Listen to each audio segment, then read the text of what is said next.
Special thanks to our title sponsor this season, IGS. Founded in 2013, IGS develops Industry 4.0 solutions in the global AgTech and commercial lighting markets. As an industry innovator, they make revolutionary controlled environment growth products. For more information, visit intelligentgrowthsolutions.com. So I think now it's got to be about the responsible use of these genetic technologies. If it's been genetically modified to express more protein, I'm sure consumers can get on board with that. Welcome to the Vertical Farming Podcast, weekly conversations with fascinating CEOs, founders, and AgTech visionaries. Join us every week as we dive deep into the world of vertical farming with your host, Harry Duran. Welcome back to the Vertical Farming Podcast. In case you missed last week's episode, we kicked off Season 1 with David Farquhar of IGS. The episode has been getting a lot of positive feedback, so if you haven't listened to it, make sure you do that. David was the first interview I had after the COVID crisis, and it was a very timely discussion about the opportunities David sees in the marketplace for his organization and for vertical farming as a whole. He's really keen on how the technologies can really impact the future of our society and talks in detail about the impact that weather handling and ventilation can have on vertical farming and how IGS is providing solutions to meet those needs.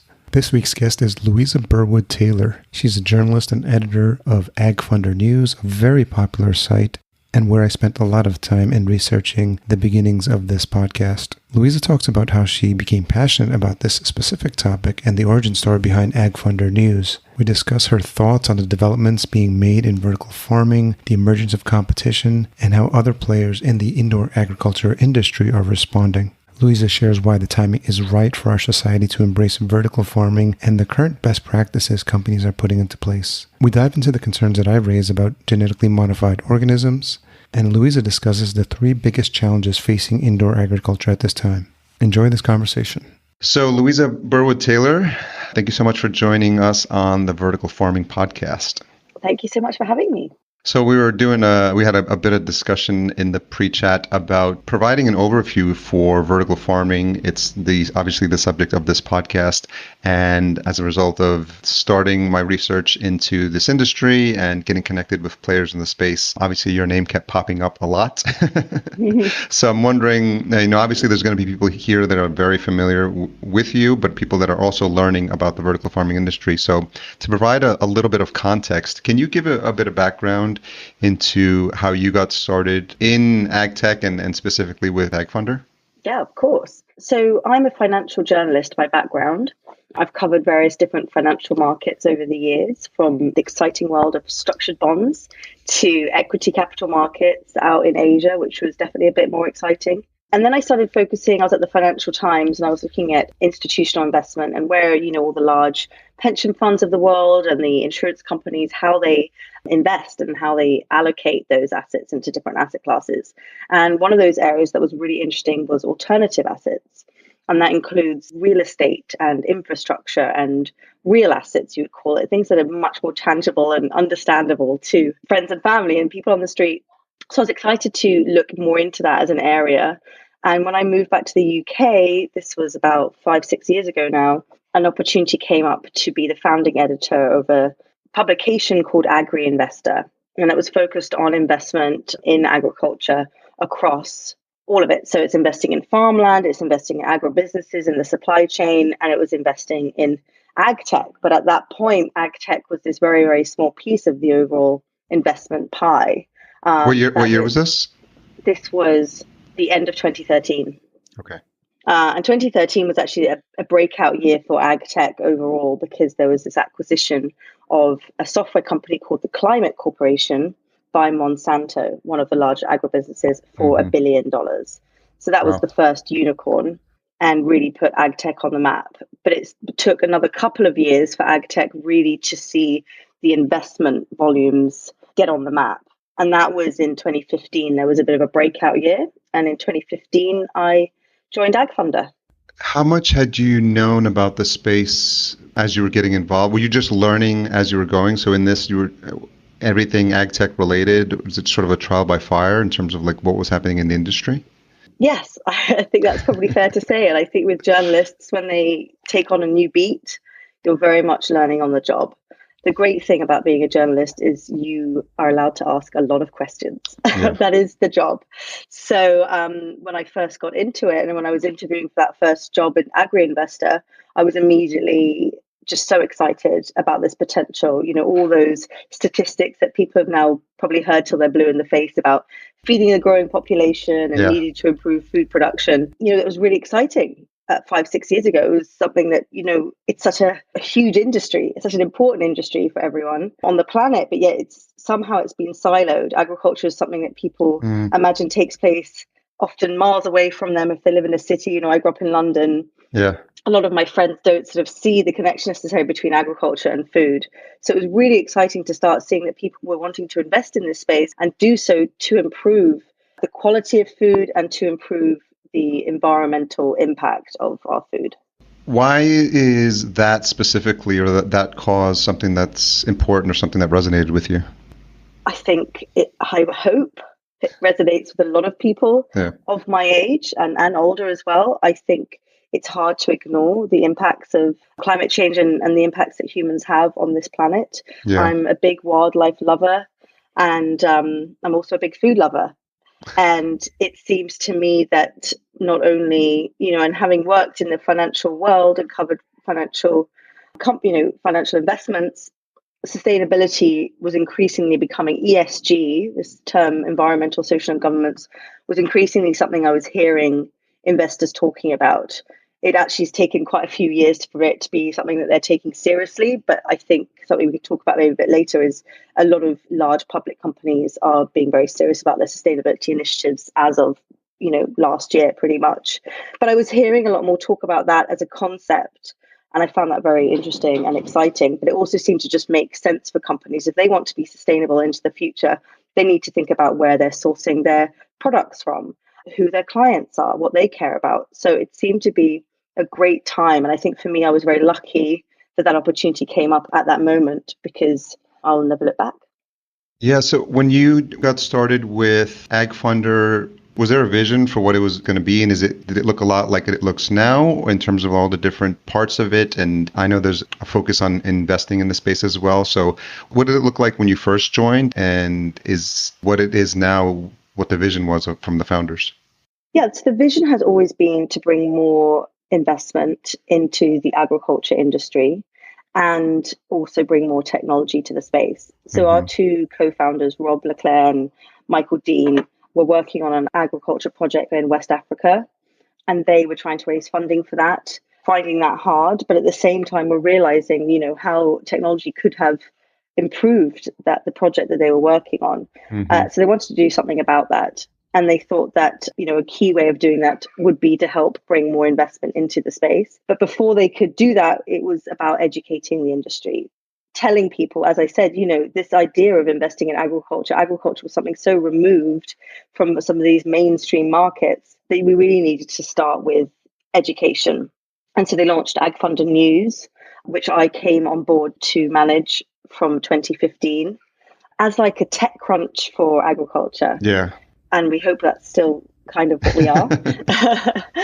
And it really took a life of its own. So as I mentioned, there was an acquisition by Monsanto in 2013. And that's when more and more VCs started to take note of this space as somewhere that they could make some money.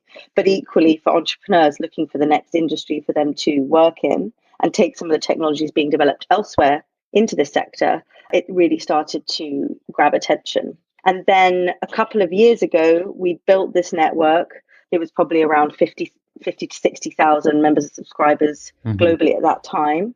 And, we had all this expertise. We had these experts in our network. We had all these investors we're speaking to all the time. We thought it was time for us to start investing ourselves. So we started launching our own funds. Our funds are open to individuals all the way through to large institutions. Our investors range from high net worth individuals to funds of funds, impact funds, corporates, some of the food and agriculture corporates too. And we've raised 3 funds so far. And we have a fund out at the moment, which is focused on the alternative protein space. So we're an investor, but we also have media and research as well. So now moving into specifically like indoor ag tech, as much as I would love to go into the alternative meats and the plant-based meats as well, because I find that really fascinating with what's happening there.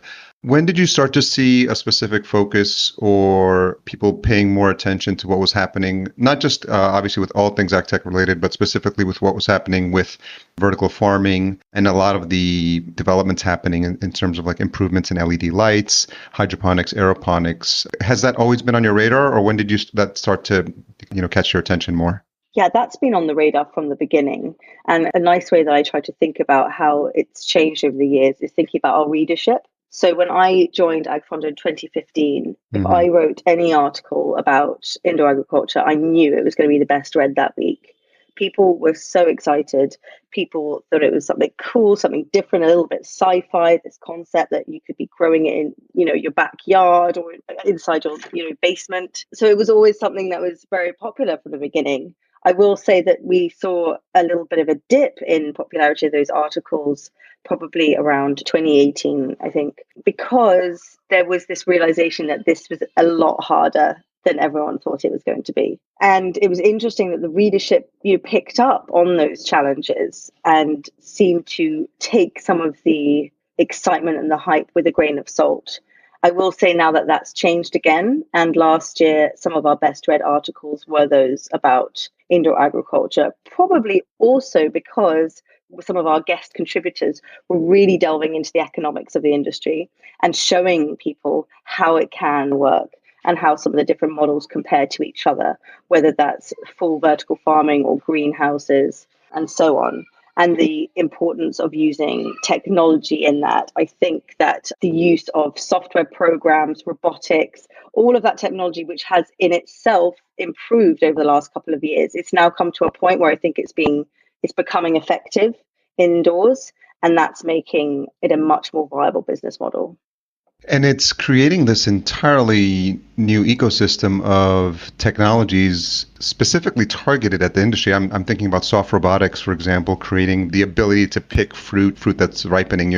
That technology wasn't a need before for something like that, but now with the idea of trying to automate as much of this as possible, obviously LED lights that are only using certain spectrums of light to increase like the viability. I think Let Us Grow just had a post or just received additional funding for their aeroponic systems. So I think the fact that these companies are niching down within the industry, do you see this as just another ecosystem that's developing as a result of people trying to address and obviously bring down the cost of producing within a vertical farm? Yeah, I think the first wave of companies will be some of those larger names that you'll know. Yeah. AeroFarms, Plenty, Bowery was a little bit newer, but you had some of the more established players. They were doing everything themselves and they were learning as they went, and that's given them a first mover advantage. Yeah. But it's also cost them a lot of money. So I think what's interesting now is you're seeing this next wave, and it includes one of our portfolio companies actually, which is called Intelligent Growth Solutions. They're now becoming a provider to the industry. So it could be that I decide I want to become a farmer tomorrow and I have some space.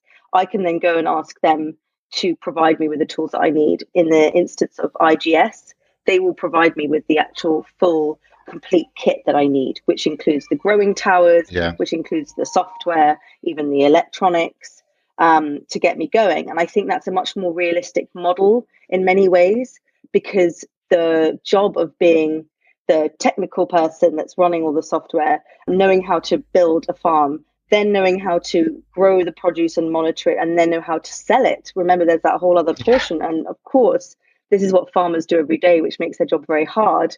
But for a new industry, trying to find people that can mix all of those skills together and find the labor is very hard. So I think it makes sense for people to focus on certain portions of that process. It seems like there would be an entirely new skill set required for the workforce that's going to be coming into this industry, because it's no longer the, you have the visions of the farms in California, for example, and the migrant workers coming in to pick the strawberries, but that's not really what the future is going to be, because even if you just look at the Plenty promo videos, it's folks in like super, covered with like gloves and like infrared glasses and that, and so it's very futuristic looking, but I would imagine it's an entirely new skill set that I would imagine some folks are preparing for in terms of getting people trained for the jobs that are going to be required. Yes, it's interesting you say that, and I think to some extent that's true. But I was speaking to Irving Fain, the CEO of Bowery, and I talked exactly about this problem. What is this issue around finding the right people to hire. And he said, well, increasingly, it's looking more like manufacturing plant inside an indoor farm, or it could be like a food factory. And so he says that they're able to find people that might have had a previous career in another manufacturing industry, which is maybe nothing to do with food, that should be able to start to operate some of this machinery. I think in the early days, you did need a level of that agronomic knowledge. Yeah. But perhaps now with these software tools that can do a lot of the monitoring and measurement, we might be able to move away from that. And then it's just people who understand how to use technology. What are your thoughts about some of the bigger players coming into this space? And I don't know if this is a concern yet or whether it's just so big that there's plenty of room for everyone. But I read recently, obviously, that Plenty is going to be going into Compton, for example, and they're building a whole complex there to support that neighborhood. But do you see just really big players like the Aero Farms, like the Plenties, like the Boweries coming in and just sort of dominating the space because they have the funds? You know, they've recently received a lot of funding as well, and they're just going to start having pockets? Or is there an opportunity for a mixed environment where folks like freight farms, for example, are helping people with the container farms? And is there sort of a hybrid approach depending on the market that they're entering?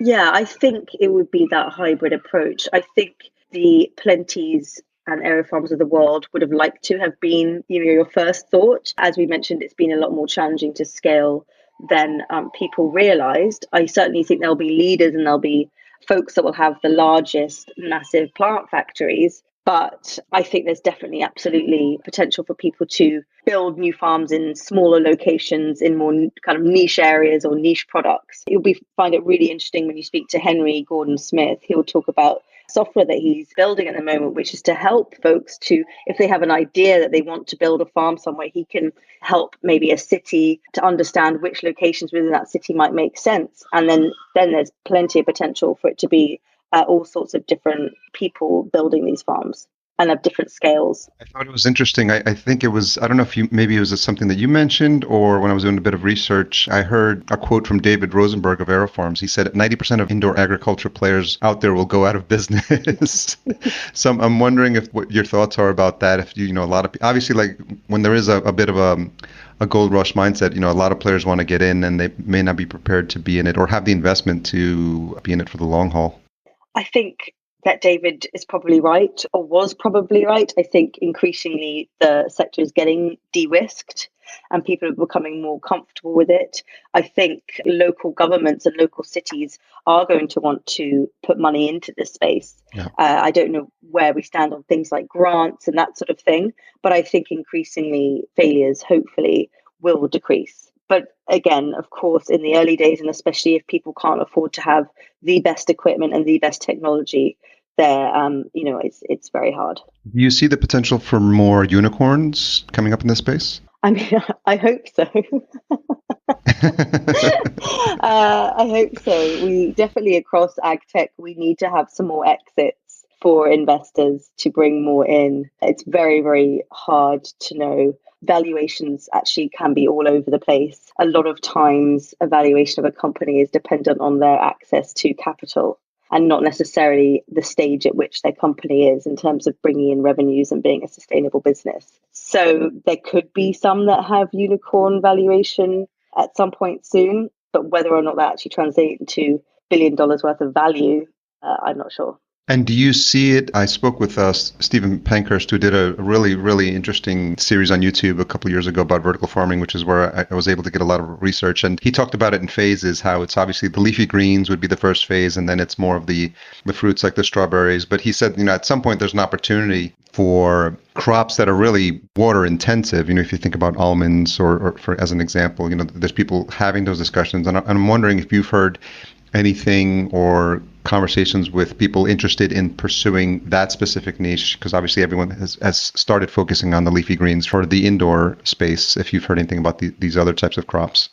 I haven't specifically. I mean, almonds, that sounds like a great idea. I know that there are, of course, challenges in terms of that almonds being grown on trees and some crops being very large. But what I will say is that there was an interesting development last year for what was called the Precision Indoor Plants Consortium. And this is a grouping of companies. I believe it includes aerofarms, but also BASF, which is the large agrochemicals company, Benson Hill, which is the crop genomics platform. And then there's an LED lighting group, there's Intrexon, and so on. And what's interesting there is that they're looking at varieties of crops that might make sense to grow indoors. And I think potentially you would create different varieties of outdoor crops that are suitable for being grown indoors. Yeah. And maybe that's how it would work with some of these other crops. But that's great to hear. I think everyone does get a little bit fatigued around leafy greens, and you always hear people saying the world can't be fed on leafy greens. And, Yeah. You know, so it's refreshing to hear those new ideas. Would love to see them. I think one of the things you mentioned in your interview on Rabobank was this idea of millennials wanting to do good. And I think this concept of the timing is right for people to open themselves up for, new alternatives for how we are consuming our food, and to be concerned about things like distance that food travels to get to our plate. But even things like, I know that Plenty is working on a compostable container, because obviously one of the not so secrets of the leafy green world is obviously all this plastic that's being generated in all these supermarkets. So, it's refreshing to see that Plenty is thinking about those things as well. That's brilliant. Yeah. And I think all of those ancillary services to this industry will be really interesting. We'd love to see more startups who are in that packaging space, innovative packaging. It's surprisingly a small segment overall of food tech and AgTech, considering it's something that we're all thinking about all the time. Yeah. We're all very concerned about our use of plastic. So that's fantastic. And I think leaders like Plenty, it's great if they're going to, take a leading role there and, potentially front some of the early costs of research in that space too. I wonder if there's opportunities to maybe open source it, such as, we've seen some examples of that in the technology world, obviously with things like Linux maybe, but I'm wondering if something like putting in best practices for how to do some of this compostable packaging is something that, to your point, the whole industry could benefit from. And you mentioned a couple of organizations that are consortiums or that are looking to share resources or research. Are there other organizations where they're looking to sort of put best practices forward? There was the Vertical Farming Association that was set up a few years ago. I'm not quite sure the status of them there right now, but there's several. And what I will say about AgTech overall is I noticed an increasing propensity to collaborate amongst startups, which is great. I think initially every app, every sensor, etc., was going to save the world on their own. Yeah. And as soon as people dug in, they realized this is an incredibly complex industry and no one's going to be able to do it alone. So there's a lot of collaboration between tools, whether they're integrating through APIs, whether they're actually researching the potential for how to monitor a certain nutrient in the soil together. There's various different ways that companies are working together. And I think we'll continue to see that. Probably soon after you joined AgFunder, you put together an article that said the 3 big challenges for indoor agriculture. And I'm just looking through them now. A lot of the technology involved is still very early stage, availability of funding, and finding experienced talent. Do you still think those have been addressed by now, or is there still some work to be done there? I think the technology piece is being increasingly addressed and rapidly too, which is fantastic. I think availability of capital is just always a challenge. However much investment is increasing, and we had 10 billion of investment across food tech and AgTech last year. That sounds like a lot, but it's still, a very small portion of overall venture capital investment, for instance. It's still less in healthcare technology, and healthcare and agriculture both represent the same amount of global GDP. So we've still got some catching up to do, but it is always improving. And if we can see more successful indoor farms, that's going to make that capital more readily available. What are you seeing happening in your own backyard? Are you seeing any innovations or companies, or are you seeing examples of it in London, for example? I'm actually not in London. Oh, okay. I'm from London. Yes, I'm British. I'm based in New York. So home is in New York? Yes. Okay. Yes. So the question would be, are you seeing any, or have you heard of any innovations happening back home in London, or even where you live now? So back in London, there is a group called Growing Underground. Oh, in Liverpool. Was it the Liverpool? No, it's actually, I think it's actually in London, and it's in old train, underground, the underground. It's in some of the old lines and the old train stations there. And my colleague Richard, he went to go and visit that. That's very cool. There's quite a bit of indoor agriculture back in the UK, actually. You mentioned Lettuce Grow earlier, that they're based in the UK too. And then here in New York is definitely a hub for indoor farming. Again, Henry Gordon Smith has probably been responsible for growing quite a lot of that. He has a great event that they do every year, AgTech Week here. Yeah. And that really ranges from whether they're the equipment providers, the technology providers, or actual indoor farms as well. And Farm One as well, right? Yes, exactly. And Farm One. Yeah. I think since he covers different cities on his podcast, the one that I caught up with was a conversation with the CEO of Farm One as well. Oh, fantastic. Yeah. So as you think about what's happening and what you've seen so far from the time you've been at AgFunder, what has you excited about the space, specifically related to indoor AgTech? Not to repeat myself, but I am very excited about that potential for looking at the genetics of the crops that could be grown indoors and really optimizing on that. I think that makes a lot of sense. And I think you could get some great efficiencies in that. And it's exciting because it brings other players in from the industry to bring their technological prowess into it. I'm thinking of Benson Hill particularly. I'm a big fan of what they do. What are they focused on? Benson Hill, so they have a computational platform that helps to look into genetics of crops and find different varieties. They also do gene editing as well to improve certain characteristics of crops and, using that natural biodiversity. So these aren't GMO. These are crops that they are editing in a way that would have happened through natural breeding, but just over much quicker timescale. I'm very excited about the potential for companies like IGS and this way of enabling, maybe not anyone, but enabling people to set up farms in any location by using their technology. They're doing some really smart things around electronics and around energy and bringing those costs down around energy. I think that's something that people didn't think a huge amount in the beginning, that the cost of all that lighting, the cost of all that HVAC, the cost of all that climate control, and the energy involved in that, the carbon footprint.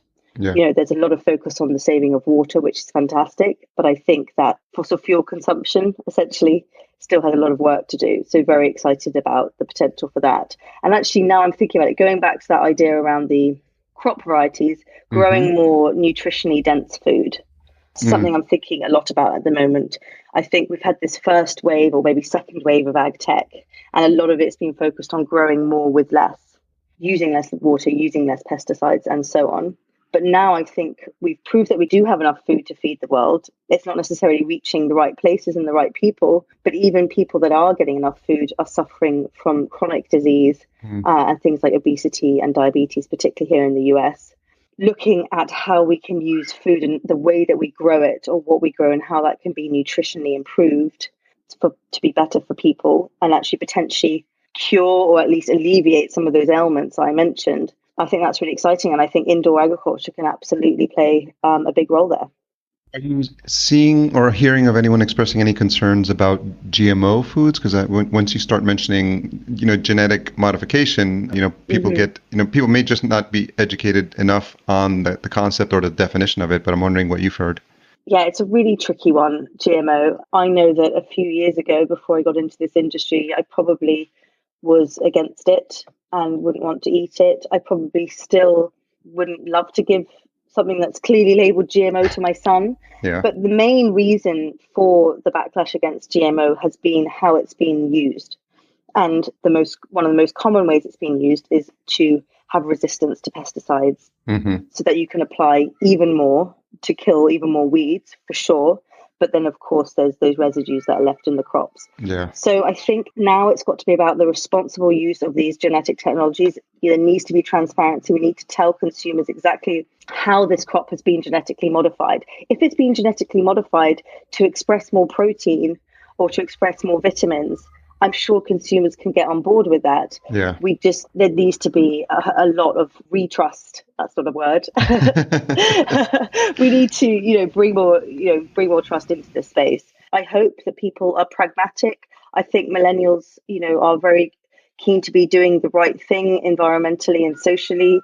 So hopefully if things can be communicated in the right way and have an open dialogue, I would hope and foresee the use of genetic tools, whether it's modification, which involves inserting foreign genes, or whether it's editing, where you're working within the same genetic profile of a plant.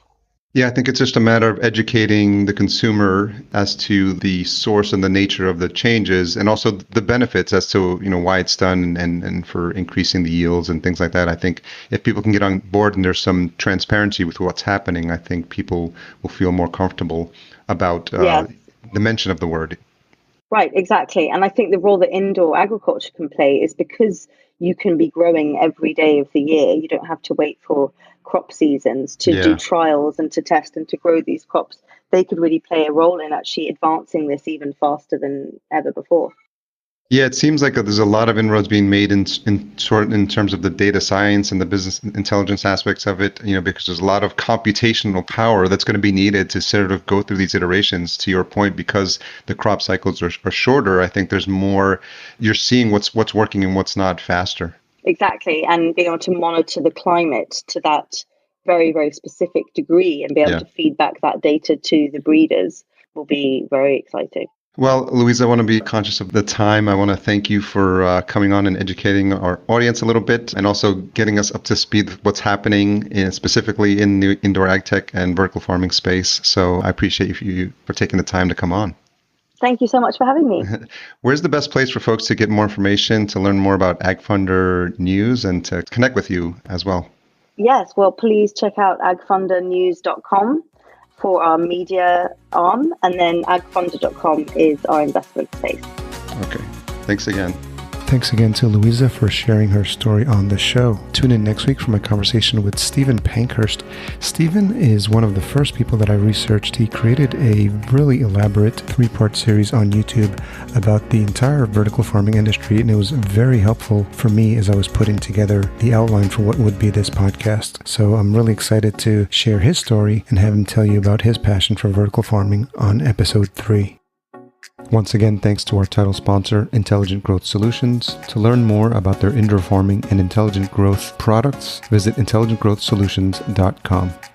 Thanks for listening. To hear all past episodes and read the episode summaries, which includes any links mentioned in the episode, as well as a full show transcription, visit verticalfarmingpodcast.com. There you can sign up for our email list to be notified when new episodes are published.